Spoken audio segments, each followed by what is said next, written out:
وما أرسلنا من قبلك إلا رجالا نوحي إليهم فاسألوا أهل الذكر إن كنتم لا تعلمون. بسم الله الرحمن الرحيم. السلام عليكم ورحمة الله وبركاته. الحمد لله والصلاة والسلام على من لا نبي بعده الذي قد أدى الأمانة ونصح الأمة وجاهد في الله حق جهاده صلوات الله وسلامه عليه وعلى آله وأصحابه ومن تبعهم بإحسان إلى يوم الدين. أما بعد. Ikhwatal iman, puji dan syukur kehadirat Allah Azza wa Jalla, salawat beserta salam pada junjungan kita Nabi Muhammad sallallahu alaihi wasallam. Ikhwatal iman, pada pembahasan kita sebelumnya kita telah mulai mengenengahkan biografi Imam Ibnu Hajar Al-Asqalani, penulis kitab Bulughul Maram, dan telah kita ketengahkan masa kanak-kanak dari Imam Ibnu Hajar Al-Asqalani, di mana dakhala al-kuttaba wa huwa ibnu khamsi sinin, di mana beliau mulai masuk sekolah kutab pada usia 5 tahun. Wa akmala hifdzal Qur'an wa huwa fit tasi'ati min umrih. Setelah beliau berumur 9 tahun, beliau telah menyempurnakan hafalan Al-Qur'annya. Bahkan pada usia 12 tahun beliau dipercaya untuk menjadi imam di Al-Haramul Makki, yaitu di Masjidil Haram di Mekah Al-Mukarramah ketika salat tarawih. Ini menunjukkan dan menggambarkan tentang bagaimana kecerdasan Imam Ibnu Hajar Al-Asqalani dan kegigihan beliau di dalam talabatil ilm. Setelah itu, ikhwatal iman, wa fi sanati 86 hafidha kutuban, pada tahun 786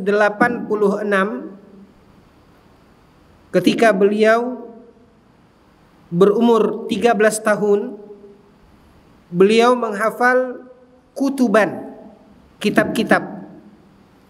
Jadi ikhwatal iman, a'azzani Allah wa iyyakum, kehidupan para ulama dan begitu juga talabatil ilm, mereka sangat lekat dengan hafalan.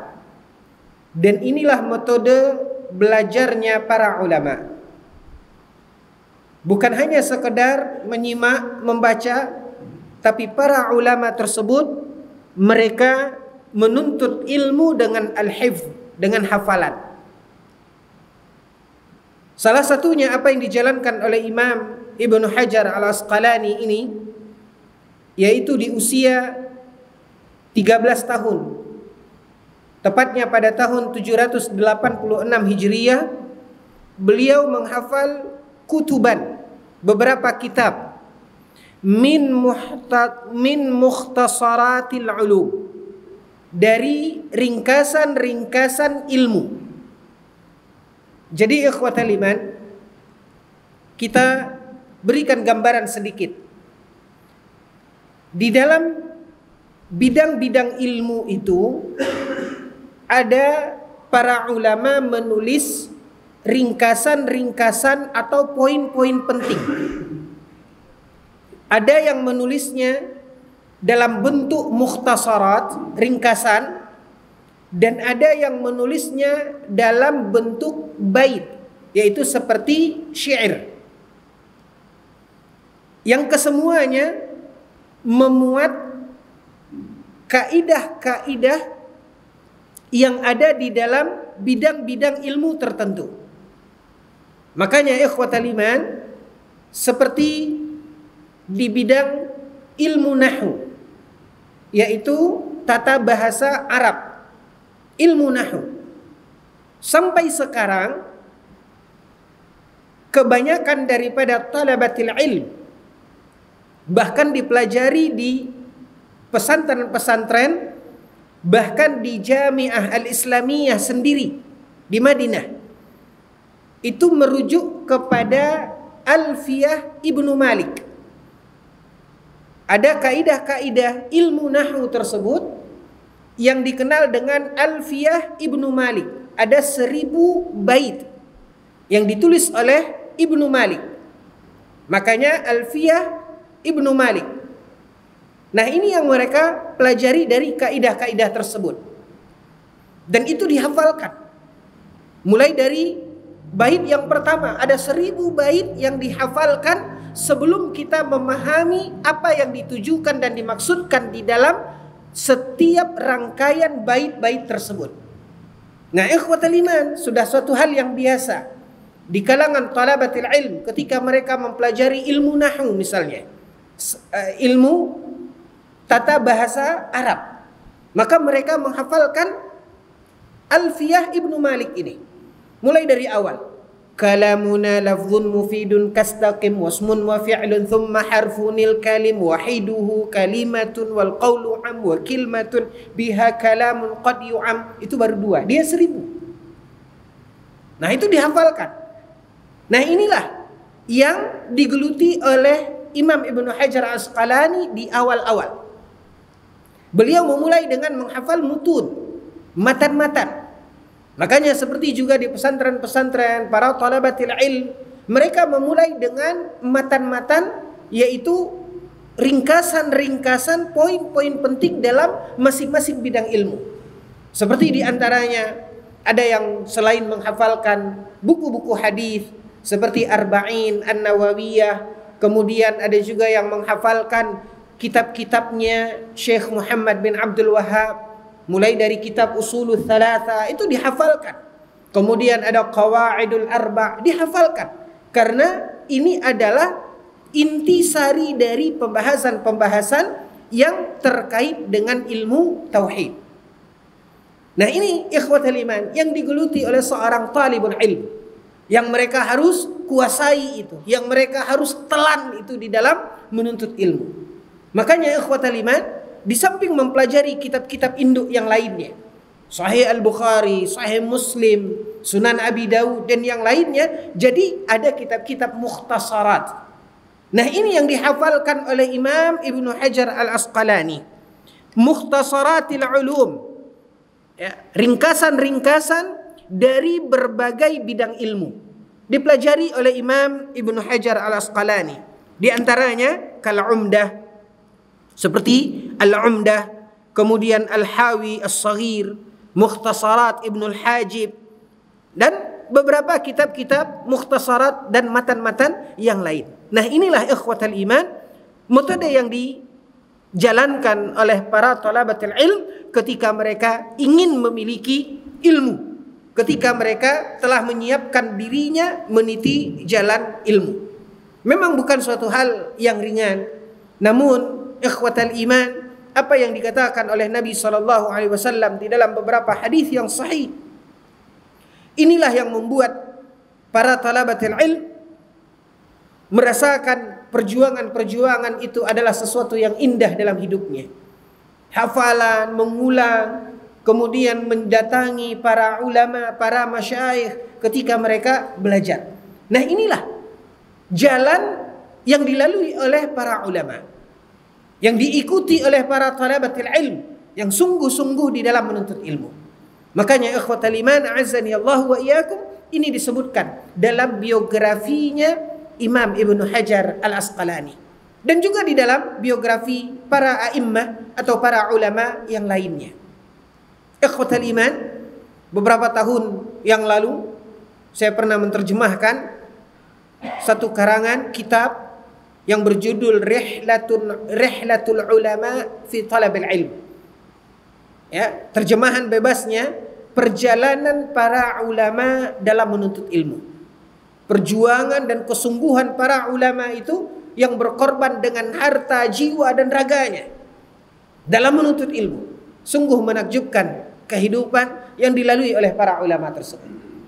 Makanya ikhwatal iman, Imam Asy-Syafi'i ketika memberikan nasihat kepada para talabatul ilm, ketika Imam Asy-Syafi'i menyebutkan tentang bagaimana langkah-langkah seseorang bisa mendapatkan ilmu, maka semuanya tidak lepas dari perjuangan, semuanya tidak lepas dari pengorbanan. Inilah yang dilalui oleh para ulama dan para talabatul ilm.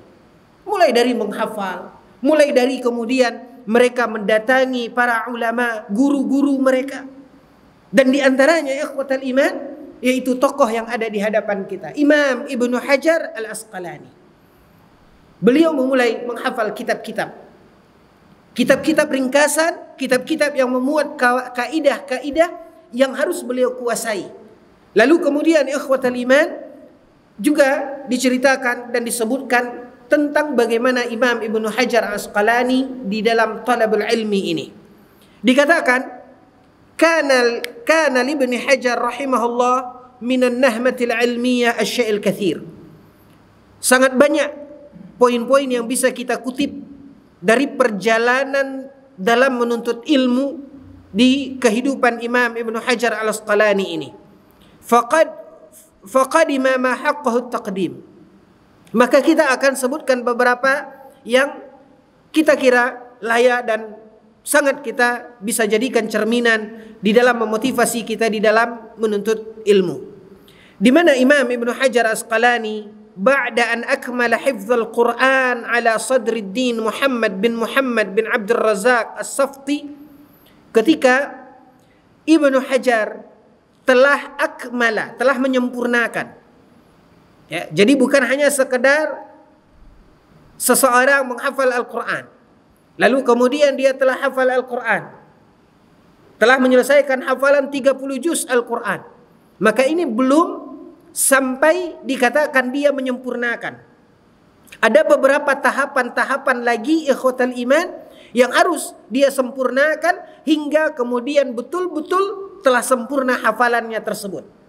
Bahkan ikhwatal iman, kita di pesantren, bagi santri atau santriwati yang sudah menyelesaikan hafalannya 30 juz, maka dia harus dites.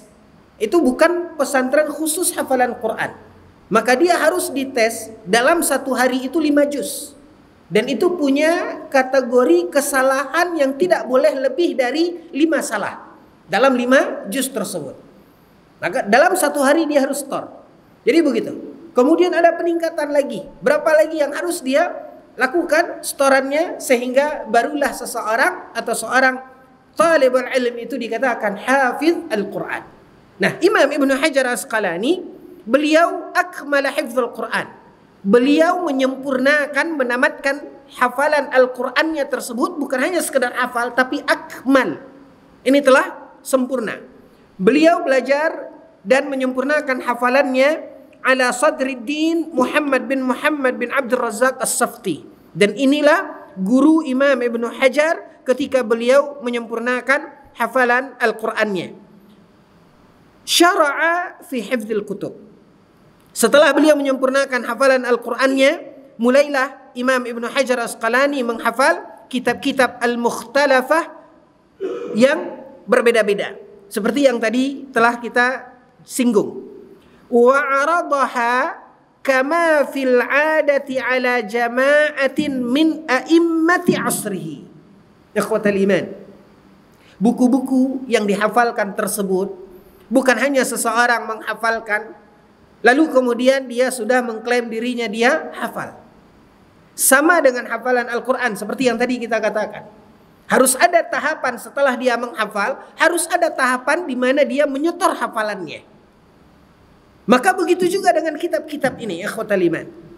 Maka Imam Ibnu Hajar Asqalani setelah beliau menamatkan menghafal beberapa kitab dalam berbagai bidang ilmu, aradaha, lalu beliau menyetor hafalan kitab tersebut kama hiya al-'adah, sebagaimana biasanya, karena memang begitulah lumrahnya seseorang yang menghafal.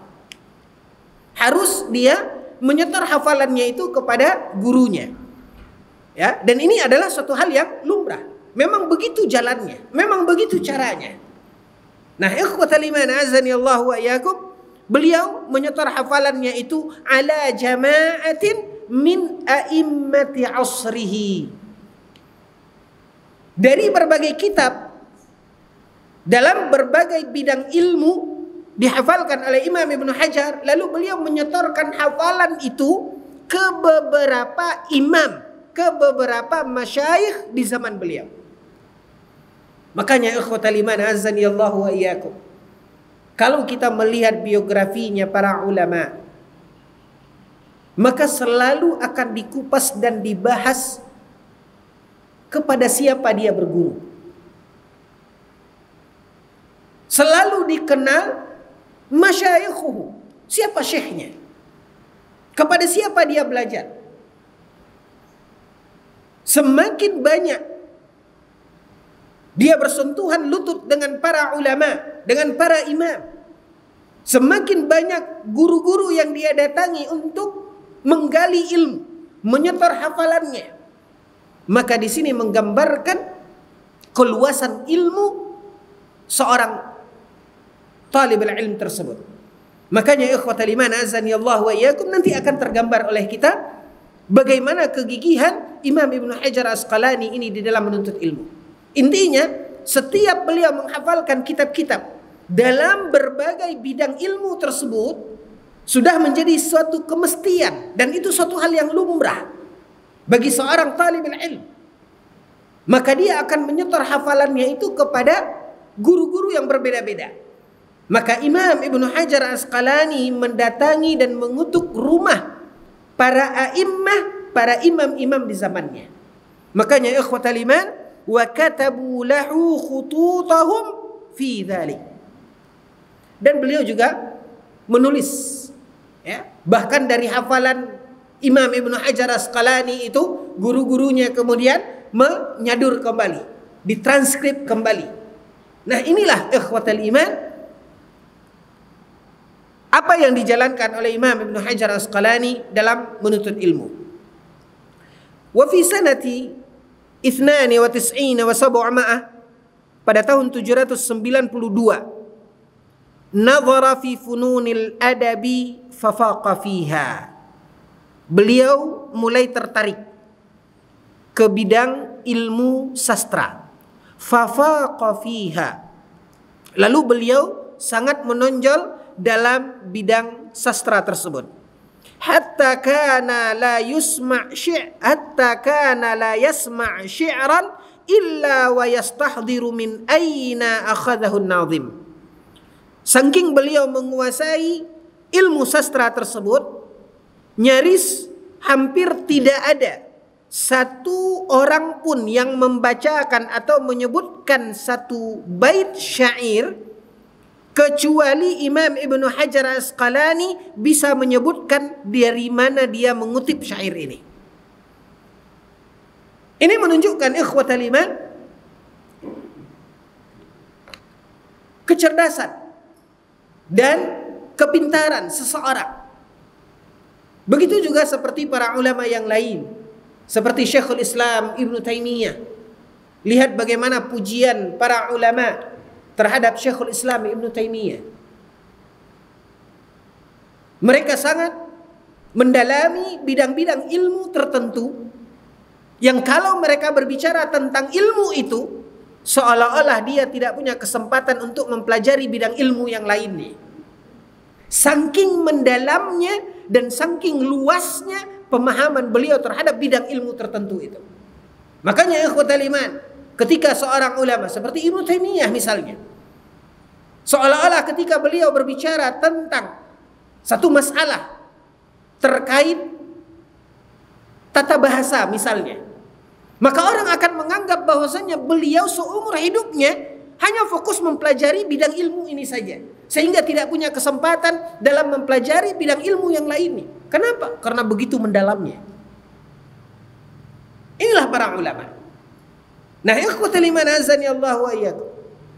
Saking menonjolnya Imam Ibnu Hajar Asqalani ini, tidak ada satu syair pun yang beliau dengar seseorang membaca, maka beliau tahu ini dari sini. Ini diambil dari ini. Dia bisa menilai dan dia bisa menyebutkan dari mana orang ini mengutip syair tersebut. Nah, ikhwatul iman, a'azzani Allah wa iyyakum. Ini menggambarkan tentang bagaimana menonjolnya Imam Ibnu Hajar Asqalani di dalam bidang sastra ini. Wa ba'da dzalika, ya, setelah itu masuk lagi ke fase hubbiba ilaihi an-nadhru fit tawarikh. Setelah itu beliau mulai menggandrungi dan menyukai membaca dan menelaah kitab-kitab at-tawarikh, yaitu kitab-kitab sejarah, wa ayyamin nas, dan kehidupan manusia. Nah, ini nanti kaitannya ikhwatal iman, tergambar bagaimana detailnya Imam Ibnu Hajar Al-Asqalani ketika mengupas ruwatul hadis, ketika mengupas rawi-rawi, yaitu orang-orang yang meriwayatkan hadis. Makanya Imam Ibnu Hajar Al-Asqalani punya karangan dan punya kitab. Ketika kita melihat ada rawi hadis, si fulan meriwayatkan dari si fulan, si fulan meriwayatkan dari si fulan. Beliau punya karangan terkait masing-masing perawi ini. Namanya, kapan dia lahir, kapan dia meninggal, siapa gurunya, betulkah dia bertemu dengan ini sehingga dia bisa meriwayatkan hadis dari ini. Bagaimana dia, apakah dia ini terkenal seorang yang thiqah, seorang yang bisa diambil hadisnya, atau dia hanya sampai di batas apa yang dinamakan dan disebut dengan istilah saduq, yang juga bisa diambil hadisnya, ataukah dia adalah seorang yang kadzab. Itu dibahas oleh Imam Ibnu Hajar Asqalani, yang tidak mungkin hal itu beliau dapatkan secara detail seperti ini kalau tidak melalui telaah yang begitu dalam. Nah, inilah yang dijalankan oleh Imam Ibnu Hajar Asqalani fit tawarikh wa ayyamin nas, hatta innahu rubbama kana yastajiruha mimman hiya indahu. Bahkan kadang-kadang, ya, untuk mempelajari itu beliau harus mengeluarkan hartanya, beliau harus menyewa, beliau harus membayar terlebih dahulu untuk mendapatkan kitab-kitab. Bahkan beliau sewa buku yang terkait dengan sejarah itu, terkait ada orang yang menceritakan tentang bagaimana si fulan ini, bagaimana keseharian dia, sehingga diambil kesimpulan bahwasanya ini orang adalah seorang yang tidak bisa diterima hadisnya. Bahkan ikhwatal iman, ya, sampai di hal-hal yang kadang-kadang menjadi sebuah hal yang sulit bagi kita untuk, bukan sulit menerimanya, apa ya istilahnya. Jadi begini, ketika kuliah saya dapat tugas menulis itu mengutip riwayat Al-Waqidi dari kitab Usudil Ghabah. Jadi ada kitab dikarang oleh Imam Al-Waqidi yang beliau beri judul Usudul Ghabah, bercerita tentang kisah para sahabat berdasarkan riwayat-riwayat. Nah, ikhwatal iman, Imam Al-Waqidi ini, apa kata para ulama tentang beliau? Imam Al-Waqidi, beliau adalah orang yang tidak bisa diterima riwayatnya. Imam Al-Waqidi itu dinilai oleh para ulama adalah orang yang tidak bisa diterima riwayatnya. Akan tetapi Imam Al-Waqidi ini adalah imamun fil maghazi. Dia adalah imam, artinya orang terdepan jika beliau menukilkan riwayat-riwayat terkait peperangan, sejarah, apabila berkaitan dengan peperangan, tidak ada tandingannya riwayat Imam Al-Waqidi. Tapi beliau makdzubul hadis. Riwayat beliau tidak bisa diterima. Nah, ketika mendapatkan tugas ini, saya mulai mempelajari tentang sosok Imam Al-Waqidi ini. Nah, ini sesuatu yang bukan tidak bisa kita menerima, tapi kok bisa? Bukankah sejarah, bukankah maghazi itu ya, maksudnya adalah peperangan ya, di zaman Rasulullah dan para sahabat. Nah, dari mana kita tahu tentang bagaimana perang Badar, bagaimana perang Yarmuk, bagaimana ghazwah-ghazwah yang lainnya di zaman Khalifah Umar, ketika Umar mengutus pasukan perang. Ini terkait masalah perang. Dari mana kita mendapatkan kisah ini kalau bukan dari riwayat? Riwayat ini, ikhwatal iman, ya, untuk mendekatkan pemahaman hampir seperti hadis. Di situ diceritakan tentang bagaimana mereka berperang. Nah, sementara sosok Al-Waqidi adalah orang yang matrukul hadis. Riwayatnya tidak bisa diambil. Riwayatnya matruk, riwayatnya ditinggalkan. Tapi kok bisa beliau ini diakui dan dianggap, dinobatkan sebagai seorang imam jika berkaitan dengan peperangan? Lama saya untuk menimbang ini. Kenapa bisa terjadi seperti ini? Inilah ikhwatal iman, satu bukti dari ketelitian dan kejelian para ulama yang membahas tentang rawi ini. Sulit dan lama bagi saya untuk menimbangnya. Kok bisa?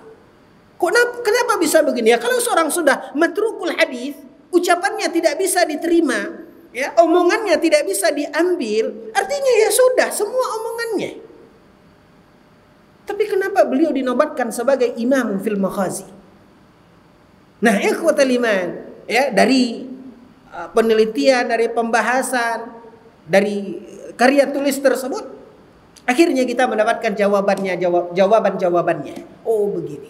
Yang kesimpulannya adalah begitulah ketelitian para imam sekaliber Imam Ibnu Hajar Asqalani ini. Sehingga kitabnya menjadi rujukan. Ini bagaimana orang ini riwayatnya. Lihat, apa rujukannya? Buku Imam Ibnu Hajar Asqalani. Nah, ikhwatal iman azani Allahu wa iyyakum. Ya. Lalu kemudian kita kepada Imam Ibnu Hajar. Wa mimman raghabahu fi dzalika Al-Badr Al-Bashtaki. Ya, disebutkan ada beberapa gurunya, ya, ibaratnya kalau di zaman kita ini orang bilangnya apa? Pamong atau mentornya. Ya, disarankan, kamu geluti ini, kamu aja dibimbing. Sama dengan Al-Qur'annya tadi. Kemudian dia mulai menghafal kitab-kitab dari berbagai bidang ilmu. Dia mulai menghafal tawarikh, yaitu sejarah-sejarah perjalanan hidup manusia dan yang lainnya. Nah, itu tidak lepas dari bimbingan-bimbingan guru-gurunya. Ini terbukti ikhwatal iman, di mana Imam Ibnu Hajar Al-Asqalani tercatat memiliki guru lebih dari 600 orang. Yang beliau belajar kepada guru-gurunya tersebut. Di mana dikatakan di dalam biografinya, Imam Ibnu Hajar Asqalani ini, ya, lam yaktafi bidzalika faqat. Beliau tidak cukup seperti yang tadi sudah kita jelaskan. Bagaimana beliau belajar, fa innahu kama kataba bi khattihi faraja'a wa dzakara wa qara'a wa aqra'a. Beliau menghafal, membaca, menelaah, bahkan menulis kembali, kemudian membacakan atau dibacakan kepada beliau, ya. Begitu cara dan apa yang beliau lalui di dalam menuntut ilmu. Dan tidak hanya cukup sampai di situ ikhwatal iman. Wa inna ma shadda rihal al-azmi liyushafiha ar-rijal fi mukhtalafil amakin wal buldan.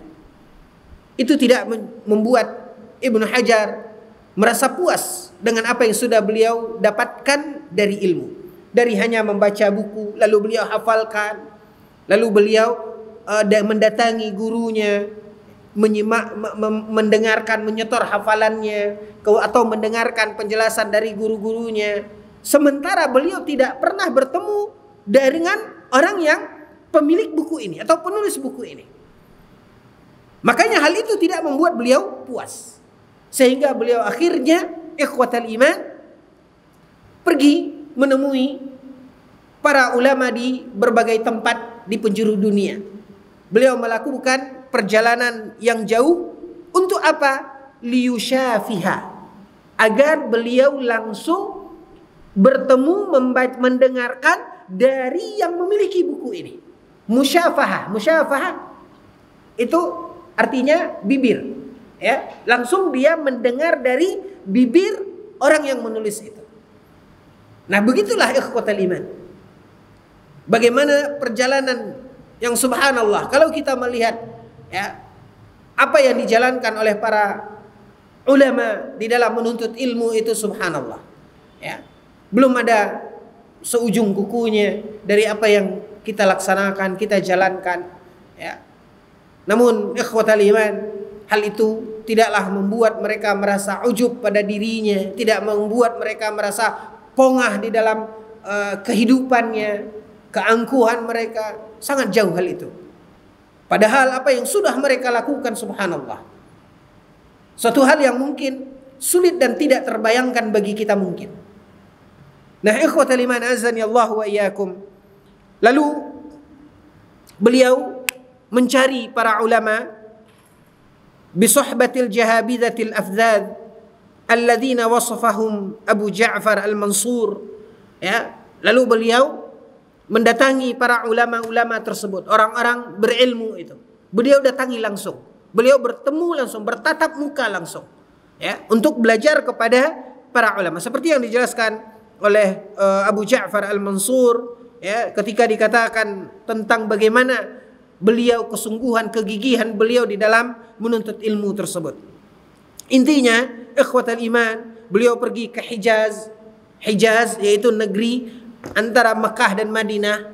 Beliau sampai ke Yaman, beliau sampai ke Syam demi mencari ilmu, ya, yang bisa kita bayangkan tentang bagaimana kondisi dan keadaan di zaman itu, ya, di abad ke-8 Hijriyah tersebut yang serba terbatas. Namun itu beliau jalani. Beliau berpindah dari satu tempat ke tempat yang lain, mencari ilmu, menuntut ilmu.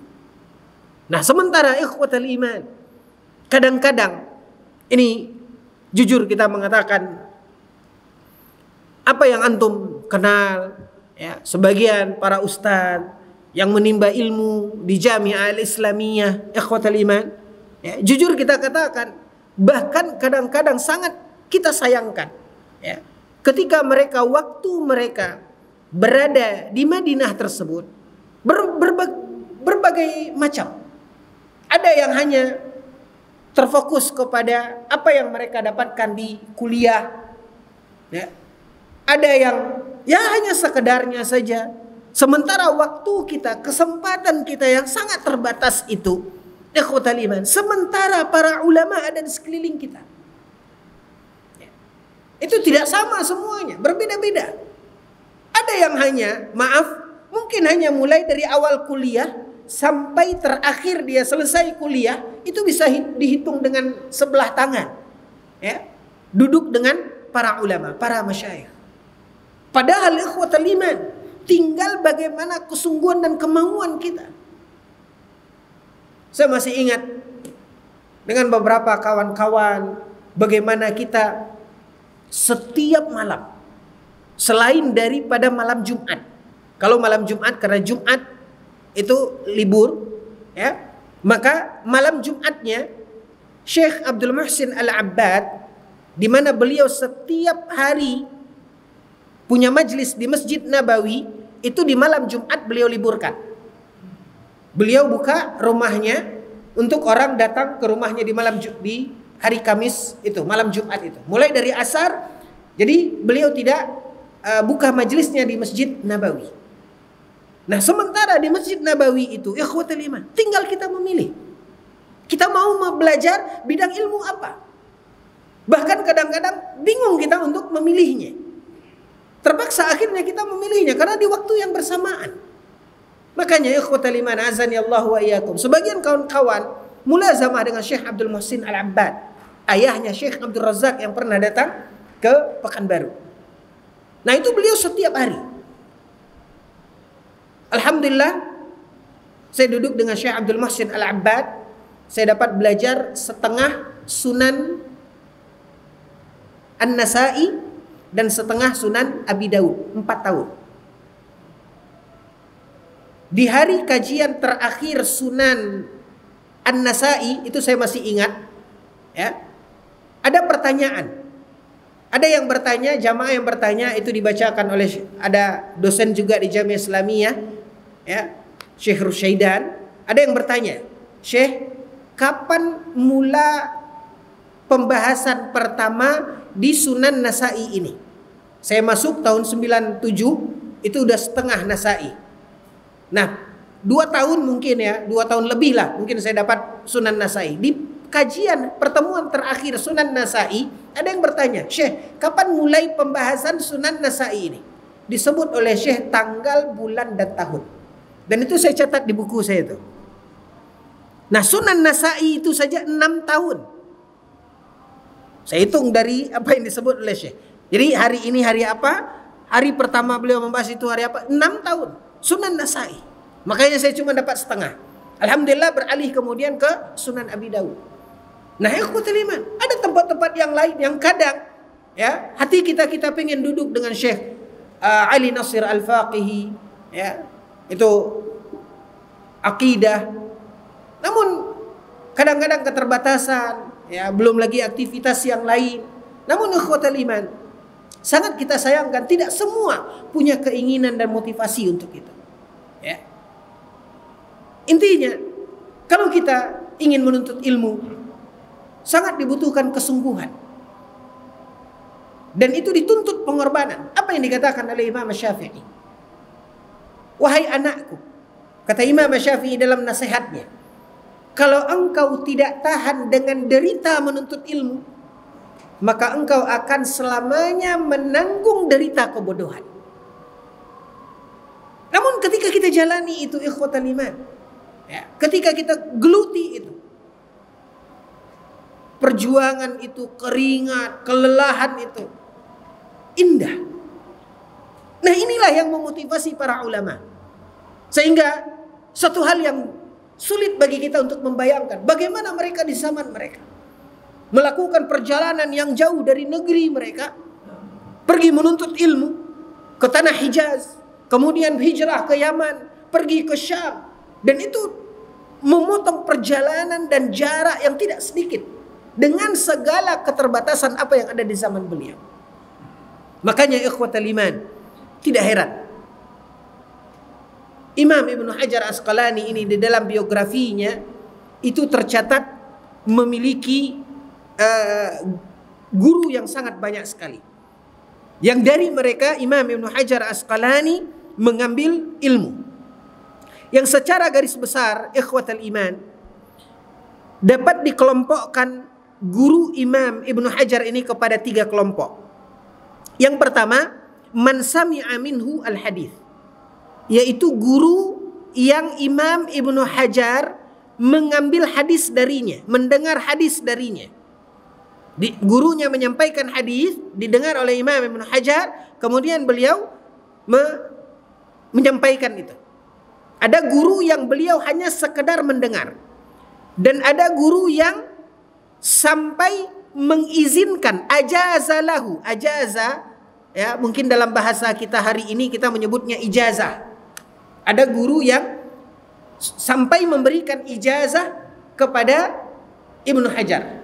Kemudian ada juga kelompok yang ketiga, fi man akhadha anhu mudzakaratan aw insyadan. Dan ada guru yang beliau mengambil sampai memurajaah, mudzakarah, berdiskusi dengan guru tersebut. Jadi secara garis besar guru Imam Ibnu Hajar itu dikelompokkan dengan 3 ini. Ada yang hanya sekedar beliau mendengar, mengambil hadis darinya. Ini sekitar ada sekitar 230 lebih gurunya yang hanya sekedar dia mengambil ilmu. Dan ada guru yang sampai memberi ijazah itu berjumlah sekitar 220 lebih. Kalau yang tadi 230 lebih, kalau yang sampai memberi ijazah itu ada sekitar 220 lebih. Dan yang beliau berdiskusi, murajaah, mudzakarah dengan guru-gurunya tersebut, ya, itu ada sekitar 180 lebih guru. Jadi inilah guru Imam Ibnu Hajar Asqalani yang secara keseluruhannya tercatat lebih dari 600 guru yang didatangi, yang diambil ilmunya oleh Imam Ibnu Hajar Asqalani.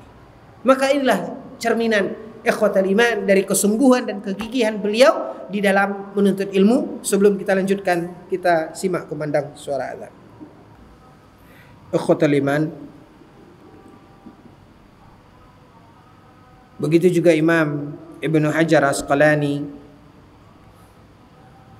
didatangi oleh para talabil ilm yang belajar mengambil ilmu dari Imam Ibnu Hajar Asqalani. Sebagaimana juga beliau dikenal dengan memiliki guru-guru yang sangat banyak, yang tadi kita sebutkan lebih dari 600-an. Dan beliau pun ilmunya dimanfaatkan oleh ratusan bahkan ribuan murid-murid beliau, yang juga dinukilkan dan disebutkan. Di antaranya dari yang menonjol dari murid-murid Imam Ibnu Hajar Asqalani yang mereka mengambil ilmu dan riwayat dari beliau, dan jumlahnya sangat banyak. Sebagaimana juga ikhwatal iman, di dalam biografinya Imam Ibnu Hajar Asqalani dan juga sebagian para ulama yang lain juga dinukilkan dan disebutkan, diceritakan tentang bagaimana keluarga beliau. Begitu juga Imam Ibnu Hajar Asqalani, ya, bagaimana perjalanan kehidupan rumah tangga imam ini, ya, dengan hal yang disebutkan tentang kehidupan beliau. Tapi mungkin sisi ini kita kesampingkan saja. Nah, intinya ikhwatal iman azani Allah wa iyyakum, dari apa yang kita ulas sedikit tentang kehidupan Imam Ibnu Hajar Asqalani ini, setidaknya menggambarkan kepada kita tentang bagaimana para ulama ini di dalam kegigihan mereka menuntut ilmu. Dan kegigihan mereka di dalam, bukan setelah mereka menuntut ilmu dan mendapatkan ilmu, mereka juga punya kegigihan di dalam bagaimana berbagi ilmu. Dan ini tergambar ikhwatal iman a'azzani Allah wa iyyakum pada apa yang disebutkan juga tentang biografinya Imam Ibnu Hajar Asqalani ini, di mana beliau menjalankan beberapa rutinitas, aktivitas di dalam berdakwah, mengajar.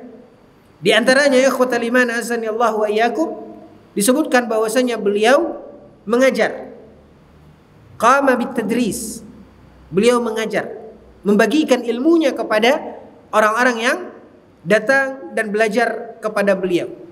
Kemudian beliau juga di samping pernah ditunjuk menjadi qadhi, ya, menjadi qadhi di beberapa tahun lamanya beliau menjalankan hal itu. Disebutkan di dalam biografinya. Di samping ikhwatal iman, beliau juga punya muhadarah, kemudian khutbah dan yang lainnya. Ya, gambaran dari bagaimana kesungguhan beliau juga di dalam berdakwah. Bahkan ada beberapa kejadian dan kisah, ya, yang memilukan yang beliau hadapi di dalam kehidupan beliau, ya, dan kita hanya bisa mendoakan mudah-mudahan beliau termasuk apa yang dikatakan oleh Nabi sallallahu alaihi wasallam di dalam hadis Nabi sallallahu alaihi wasallam tentang keutamaan orang-orang yang berdakwah di jalan Allah azza wa jalla. Dan seperti apa yang difirmankan oleh Allah tabaraka wa taala dalam Al-Qur'an, "Wa man ahsanu qawlan mimman da'a ila Allah." Ya, tidak ada orang yang lebih baik dari orang-orang yang berdakwah menyeru ke jalan Allah azza wa jalla. Nah, ikhwatal iman, di sini juga poin yang ingin kita garis bawahi adalah ketika seseorang telah mendapatkan ilmu, maka dia harus sadari di mana dia punya kewajiban untuk berbagi ilmu. Dan inilah yang digambarkan dalam buku ringkasnya Syekh Muhammad bin Abdul Wahhab. Kalau kita kembali ke apa yang dituliskan oleh Syekh Muhammad bin Abdul Wahhab, Usul Ats-Tsalatsah, ini adalah kewajiban seorang mukmin. Maka dikatakan bahwasanya kewajiban seorang mukmin itu adalah pertama al-ilm, menuntut ilmu. Setelah dia mendapatkan ilmu itu, apa yang harus dia lakukan? Wal amalu bih. Dia mengamalkannya, mengaplikasikannya dalam kehidupannya. Seperti juga Imam Ibn Hajar Asqalani yang nanti juga akan kita singgung, ikhwatul iman. Bagaimana pujian para ulama, bagaimana pujian orang-orang di sekitarnya tentang sosok Imam Ibn Hajar Asqalani. Walaupun ikhwatul iman, dalam kehidupan itu selalu saja ada pro dan kontra. Di mana penilaian manusia pada dasarnya, apa yang dikatakan di dalam pepatah Arab ketika mereka mengatakan ridwan nas ghayatun la tudrak. Tidak akan mungkin semua orang akan ridho, senang kepada kita. Tidak. Pro dan kontra itu pasti ada. Ya. Tapi lihat bagaimana orang-orang yang faham dan mengerti tentang sosok beliau. Dan itu terlihat dalam keseharian beliau. Bagaimana kesungguhannya di dalam menuntut ilmu. Tergambar bagaimana beliau mengaplikasikan ilmu itu di dalam kehidupannya. Bagaimana kesungguhan beliau, kepedulian sosial beliau, subhanallah. Ya.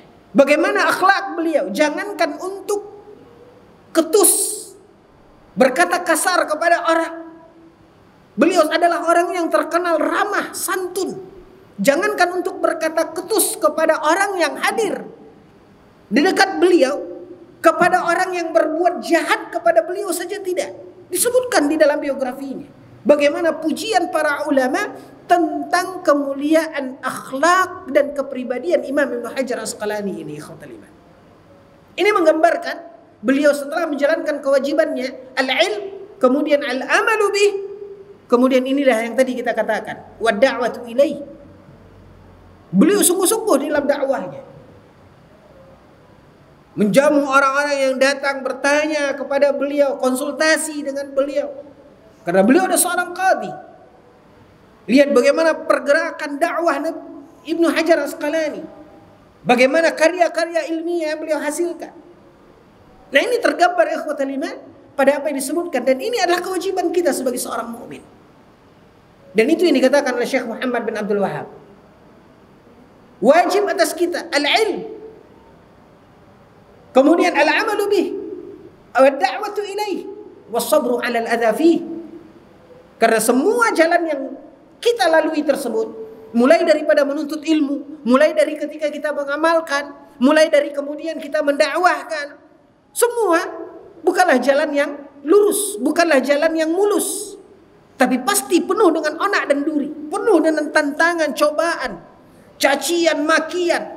Itu adalah hal yang biasa ikhwatul iman, karena kewajiban kita yang keempat sebagaimana dikatakan oleh Syekh Muhammad bin Abdul Wahhab, as-sabru 'ala al-adzafi, yaitu bersabar.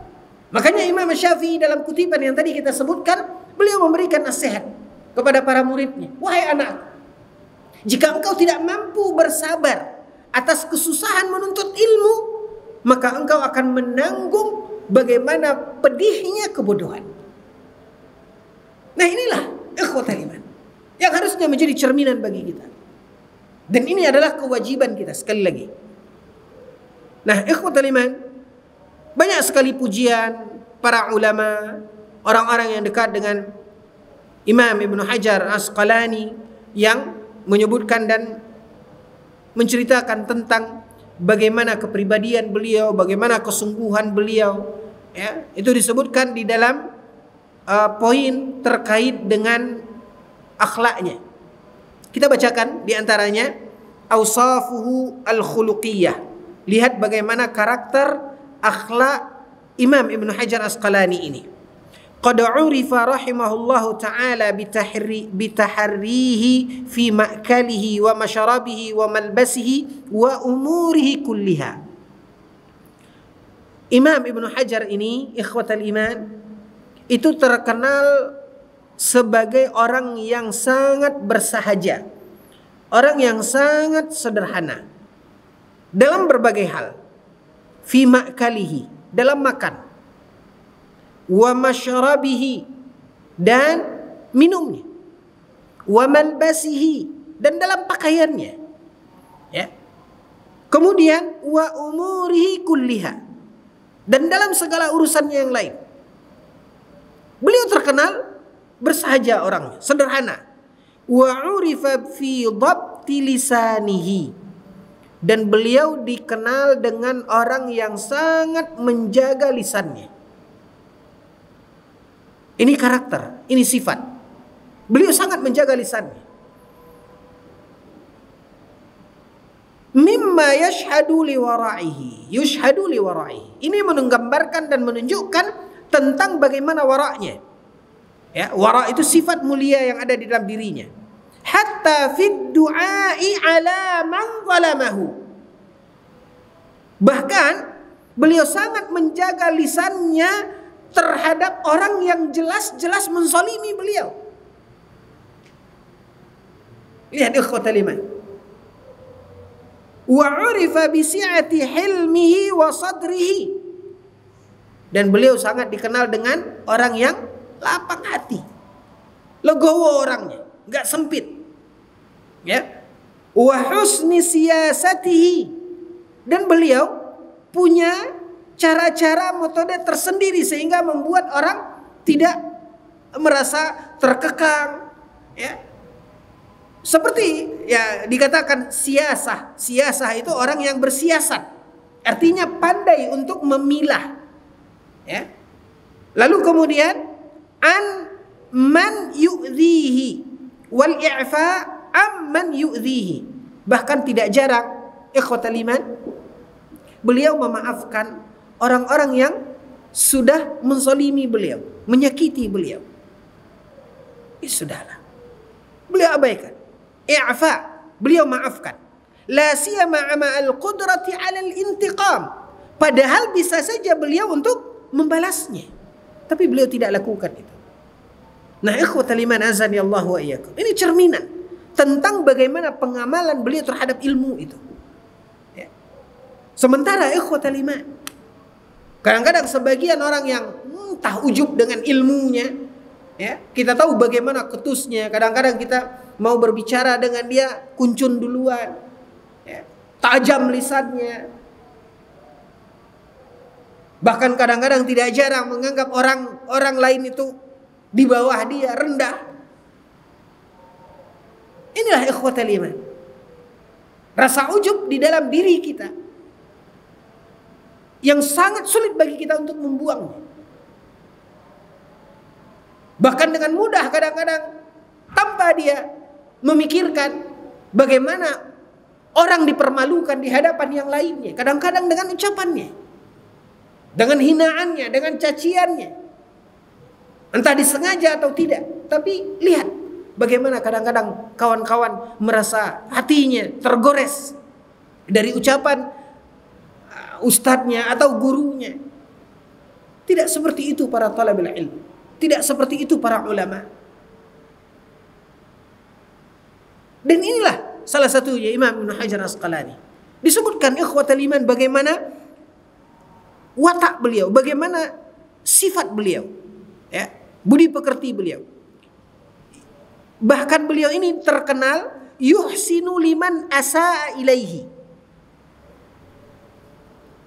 Ada satu hal ikhwatal iman yang kadangkala jujur saya melihat agak sedikit menggelitik hati saya.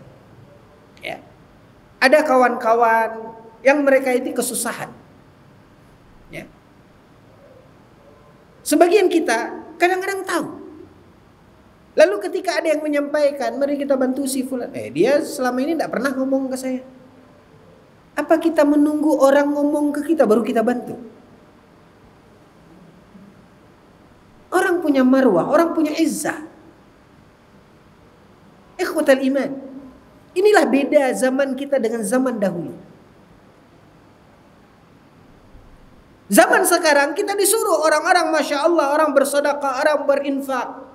Mereka melihat kepada hadis orang yang mulia itu orang yang akan dinaungi oleh Allah Azza wa Jalla pada hari yang tidak ada naungan selain naungan Allah, adalah orang yang mereka apa yang diberikan oleh tangan kanannya hatta la ta'lamu shimaluhu ma yunfiqu yaminuh. Orang yang berinfak thumma akhfaha, dia sembunyikan. Sehingga saking dia menyembunyikan infaknya itu, jangankan orang lain, tangan kirinya saja tidak tahu apa yang diberikan oleh tangan kanannya. Nah, itu diamalkan oleh sebagian kita. Alhamdulillah. Mereka menjaga keikhlasan. Tapi lihat ikhwatal iman, tidak sedikit orang-orang kawan-kawan yang susah dipublikasikan. Si fulan sekarang terbaring di rumah sakit. Apa kita tidak jaga marwah orang yang kita bantu, orang yang kita tolong? Kenapa kita hanya melihat dari sisi di mana kita menjaga keikhlasan kita, orang yang bersedekah? Memang ada hadis jelas Nabi mengatakan kemuliaan orang-orang yang berinfak, bersedekah, lalu dia sembunyikan sedekahnya itu. Jangankan orang lain, tangan kirinya tidak tahu apa yang diberikan oleh tangan kanannya. Itu juga orang dahulu melakukan seperti itu, ikhwatal iman. Lihat bagaimana orang-orang miskin, begitu mereka buka rumah mereka, ya, begitu mereka buka pintu rumah mereka ketika mereka keluar sholat subuh, mereka mendapatkan sekarung gandum di hadapan pintunya tanpa dia tahu siapa ini orang yang mengantarkan gandum itu. Begitu para sahabat dulu menjaga keikhlasannya. Baru setelah seseorang meninggal dunia, esoknya tidak ada lagi sekarung gandum yang biasa ada di depan pintunya. Barulah orang-orang mengira, oh berarti selama ini si fulan lah yang melakukan ini. Begitu beliau menyembunyikan kebaikannya tersebut. Dan begitu orang-orang memandikan jenazahnya, terlihat memar di pundaknya karena setiap malam memikul karung itu. Nah, ikhwatul iman, sisi ini alhamdulillah kita ingin bercermin, kita ingin mencontoh. Tapi kadang kita alfa dari diri kita, ikhwatul iman. Ya, cerita dan kisah seperti yang diceritakan tadi. Para sahabat dahulu, para imam dahulu, pernahkah mereka menyebutkan ke rumah siapa mereka menaruh karung itu? Ke siapa mereka membagikan itu? Nah, ini satu sisi yang alfa di kehidupan kita hari ini. Alhamdulillah, semangat kita membantu saudara-saudara kita. Tapi lihat, secara tidak langsung kadang-kadang kita mempermalukan orang-orang yang kita bantu tersebut. Nah, kelebihannya orang dahulu, ikhwatal iman, sedekah itu diletak di satu tempat. Bukan hanya menyembunyikan siapa yang bersedekah, tapi juga menyembunyikan siapa yang mendapatkan sedekah. Dia letak di satu tempat. Siapa yang ingin bersedekah, letak di situ. Siapa yang mau butuh dengan sedekah itu, ambil tanpa orang lain tahu. Nah, ikhwatal iman, azani Allah wa iyyakum. Dengan berbagai dalih, ya, kita harus transparan, kita harus jaga marwah saudara kita. Nah, ikhwatal iman, azani Allah wa iyyakum. Tergambar lagi bagaimana keikhlasan, bagaimana kesungguhan Imam Ibn Hajar Asqalani, ya, disebutkan dalam biografi beliau ini. Lam yakun fi haqqillahi ta'ala wa haqqi rasulih wa urifa kadzalika bi sabrihi 'alal mihan. Beliau juga terkenal adalah orang yang sabar menghadapi ujian wal hawadith al badaniyah wal maliyah. Baik itu berkaitan dengan jasmani beliau ataupun dengan materi beliau. Beliau adalah orang yang sabar menghadapi ujian. Wa annahu ghayatan fis samahati was sakha wal badl. Beliau adalah orang yang terkenal dermawan. Ya, wala siyama ahlul haramain.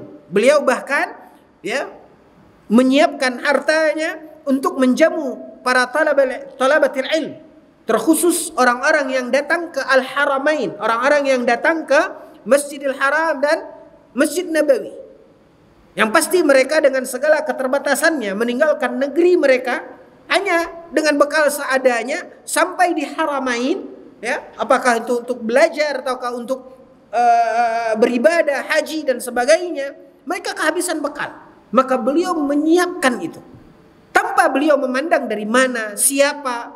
Begitulah kemuliaan dan kedermawanan Imam Ibn Hajar Asqalani. Wa ibtikaru lahum fi awqafihim al-masjid wal qudub. Al-mustajid wal qudub. Ya, jadi beliau juga memberikan pengorbanan, bantuan beliau kepada orang-orang yang datang. Mimma kathura at-tarahum alaihi bisababihi. Banyak sekali bentuk bakti sosial beliau, amal sosial beliau terhadap membantu orang-orang yang membutuhkan. Wa tamayyaza bi birrihi li syuyukhihi wa abnaihim. Ya. Kemudian ikhwatal iman, ada poin lagi yang sangat menonjol pada Imam Ibnu Hajar Asqalani. Beliau adalah orang yang sangat berbakti kepada guru-gurunya. Ya. Wa tamayyaza bi birrihi, beliau mengistimewakan ya guru-gurunya, wa abnaihim, dan juga beliau menjaga hubungan baiknya dengan anak guru-gurunya tersebut. Lihat, tercatat tadi 600-an guru-gurunya. Beliau punya perlakuan yang istimewa kepada guru-gurunya tersebut. Maka ini menggambarkan dan menunjukkan ikhwatal iman, bahkan ada orang yang sezaman dengan Imam Ibnu Hajar Asqalani ini mengatakan ini adalah bab barakatu ilmi. Ya, bahkan ada yang mengatakan bahwasanya inilah pintu yang terbuka luas bagi Imam Ibnu Hajar Asqalani sehingga apa? Ilmunya berkah. Ya. Namun ikhwatal iman, ya, poin ini perlu kita garis bawahi. Ya, ini bukan berarti sampai kepada hal-hal yang bersifat ghulu, bersifat berlebih-lebihan. Yang kita tahu bahwasanya agama kita tidak menyukai ifrat dan tidak menyukai tafrid. Agama kita melarang kita berlebih-lebihan dan tidak boleh kita serampangan. Tapi begitulah kemuliaan Imam Ibnu Hajar Asqalani, beliau memberikan perlakuan khusus, ya, tentu dengan batasan yang tidak melanggar ketentuan syariat agama kita, la ifrat wala tafrid. Nah, beliau berbuat kebaikan kepada guru-gurunya ini. Inilah yang dipuji oleh orang-orang sezaman beliau, mengatakan sehingga inilah pintu sehingga terbukanya keberkahan ilmu Imam Ibnu Hajar Asqalani ini. Walhasil ikhwatal iman, a'azani Allah wa iyyakum, ya, begitu banyak kemuliaan dan kebaikan di kehidupan Imam Ibnu Hajar Asqalani ini. Dan poin yang terakhir yang ingin kita lihat adalah karangannya tidak diragukan lagi. Poin yang terakhir yang ingin kita lihat adalah tentang wafatnya Imam Ibnu Hajar Asqalani di usia terakhir menjelang ajalnya. Imam Ibnu Hajar Asqalani meninggal dunia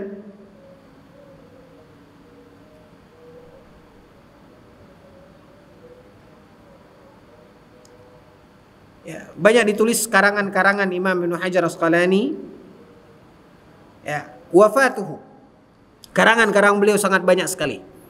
Wafatuhu. Wafatnya Imam Ibnu Hajar Asqalani. Wa ba'da hayatin hafilatin, setelah hidupnya yang padat dengan fit ta'allumi wat ta'lim, hidup beliau padat dengan belajar dan mengajar. Fadat ar-ruhut tahir ila bari'iha, maka sampailah waktu yang telah ditentukan oleh Sang Pencipta.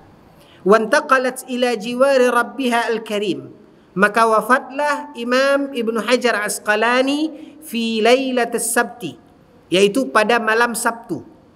Jumat, hari Jumat beliau, yaitu pada malam Sabtu, ats-tsamin asyar, pada tanggal 18 Syahri Dzulhijjah, yaitu bulan Dzulhijjah, setelah beberapa hari setelah Idul Adha, sanata ithnataini wa khamsina wa thamanumiyah, yaitu pada tahun 852 Hijriyah.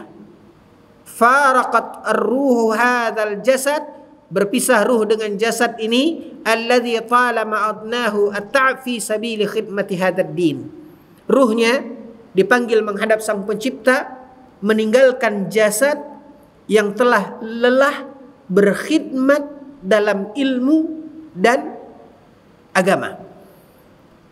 Maka meninggallah Imam Ibnu Hajar Asqalani. Dan ketahuilah ikhwatal iman, jenazahnya dihadiri oleh jam'un katsir min ahli al-Qahirah. Jenazahnya dihadiri oleh sangat banyak sekali, khususnya penduduk Al-Qahirah. Beliau meninggal wafat di Al-Qahirah, Kairo, ya, Mesir. Wadufina fil Qarafatis Sughra, dan beliau dikuburkan di sana, di satu wilayah yang dikenal dengan sebutan Qarafatis Sughra. Wa qabruhul an, dan kubur Imam Ibnu Hajar Asqalani ini ala masafatin taqdiru bihawalai 1500 meter. Kubur Ibnu Hajar Asqalani ini itu berjarak sekitar 1500 meter. 1,5 kilo ya, min maqamil Imam Syafi'i. Jaraknya kubur beliau itu 1.500 meter dari kuburnya Imam Asy-Syafi'i. Seperti yang disebutkan oleh Dr. Syakir Mahmud ya, ketika beliau berkunjung ke Kairo. Ya, beliau menyebutkan kubur Imam Ibnu Hajar Asqalani itu berjarak sekitar 1.500 meter dari kuburnya Imam Asy-Syafi'i. Sehingga dengan itu ikhwatal iman ya, berakhir kehidupan Imam Ibnu Hajar Asqalani. Tetapi ketika beliau telah dipanggil menghadap Rabbnya, lihat karya-karya ilmiah beliau sampai hari ini ya, masih dimanfaatkan oleh para talabatul ilm, menggambarkan dan menunjukkan tentang keberkahan ilmu Imam Ibnu Hajar Asqalani. Nah, dari sinilah ikhwatal iman, insyaallah taala kita akan mulai membaca riwayat demi riwayat dari apa yang dituliskan oleh Imam Ibnu Hajar Asqalani, insyaallah taala dari kitab Bulughul Maram ya, yang akan kita jadikan acuan di dalam pembahasan kajian kita. Intinya di sini ikhwatal iman ya, ada satu hal yang sangat bermanfaat bagi kita untuk melihat sejarah kehidupan para ulama, dengan arti kata bukan berarti kita keluar dari konsep apa yang kita katakan sebelumnya. Ya, apa yang kita katakan tadi, bahwasanya agama kita adalah ummatan wasata. Umat yang telah Allah letakkan di tengah. La ifrat wala tafrid. Perlu kita ingatkan tentang tidak bolehnya kita berlebih-lebihan. Jangankan kepada para ulama, Nabi SAW saja telah mengingatkan ketika Nabi SAW bersabda, apa kata Nabi? La tuturuni kama ataratin nasara ibna Maryam. Apa kata Nabi SAW? Jangan kalian berlebih-lebihan di dalam memujiku, memujaku, kata Nabi, seperti berlebih-lebihannya orang-orang Nasara di dalam memuja Isa anak Maryam. Maka konsep ini ikhwatal iman telah diingatkan oleh Nabi SAW. Jangan sampai kita tergelincir, terjerumus seperti yang terjadi pada sebagian ahlul bidah. Saking mereka memuliakan, menghormati para guru mereka, mereka tergelincir, terjerumus kepada sikap berlebih-lebihan. Sehingga ikhwatal iman, hal ini perlu kita ingatkan. Sebagaimana kita juga tidak mungkin untuk lepas dari menauladani, bercermin kepada kehidupan para ulama, di mana mereka adalah warathatul anbiya, pewarisnya para nabi.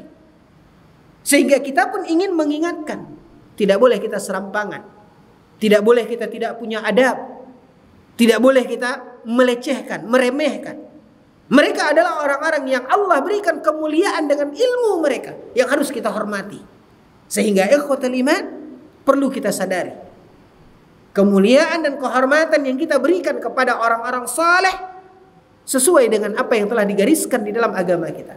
Sekali lagi, jangankan para guru kita, jangankan para ustadz kita, jangankan para ulama, apakah mutaqaddimin atau mutaakhirin, baik ulama terdahulu ataupun ulama sekarang, Nabi saja melarang.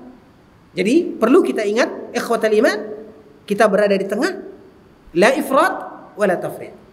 Jauh dari sikap berlebih-lebihan dan jauh dari sikap tidak beradab dan tidak memuliakan orang-orang yang Allah telah muliakan mereka dengan ilmu ini. Jadi kita tetap sesuai dengan ketentuan dan koridor yang telah diberikan di dalam agama kita, dengan acuan dan tujuan untuk memotivasi kita, untuk mencontoh kita sebagai orang-orang yang kita contoh dan kita tauladani. Ya, bukan berarti kita jadikan seperti Nabi, tidak. Tetapi mungkin untuk contoh realnya dari apa yang kita lihat di kehidupan mereka, dari apa yang kita dengar dari penjelasan mereka.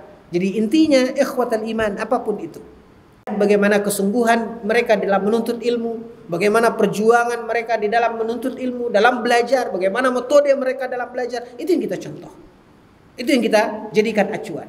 Kenapa? Karena kita sezaman dengan mereka.